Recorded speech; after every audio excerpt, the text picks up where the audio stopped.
Om Swastiastu, sementara Istana Channel, selamat datang di Istana Channel. Dalam dutaislam.com dituliskan, pada zaman dahulu, nyadran atau upacara membersihkan makam ada dua macam, yakni nyadran laut dan nyadran bumi.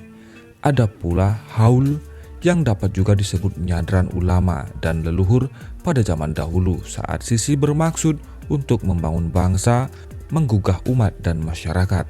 Sebatas mana Handar Beni memiliki tanah airnya dengan tata cara sedemikian rupa. Nyadran atau sedekah laut dapat berupa upacara dengan melarung, menggiring sesaji ke laut. Leluhur zaman dahulu tidak mengajarkan kita untuk mubazir. Tradisi ini mendidik masyarakat agar jangan hanya memanen ikan yang ada di laut, namun juga merawat dan memberinya makan lewat sesajen tadi. Sesajen yang dilarung ke laut adalah makanan untuk seluruh pengisi laut, meskipun jumlahnya tidak akan sebanding dengan jumlah penghuni laut. Namun ini upaya mendidik. Perkara kepala kerbau kan hanya simbol sejauh mana kita merasa memiliki, merasa mempunyai, dan merasa handar beni. Inilah maksud pendidikannya. Nyadran atau sedekah bumi bermula dari masyarakat yang tidak hanya diajarkan cara mencangkul, menanam di sawah, teknik membajak sawah dan mengolah tanah, namun dididik pula merasa memiliki tanah atau bumi. Ini sehingga mampu menghargai apa saja yang keluar dari perut bumi ini.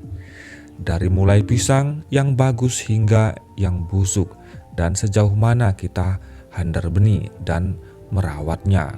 Tidak hanya membajaknya tiap hari, mengolahnya sampai dalam, menanaminya apa saja, namun tentu merasa bersyukur pada Allah lihat tanah yang diharapkan kepada mereka. Lewat kedua nyadran tadi sebenarnya kita dididik mencintai tanah air ini dengan pengemasan yang baik, namun banyak yang menganggapnya negatif karena tidak mengerti maksud dan tujuan nyadran itu sendiri.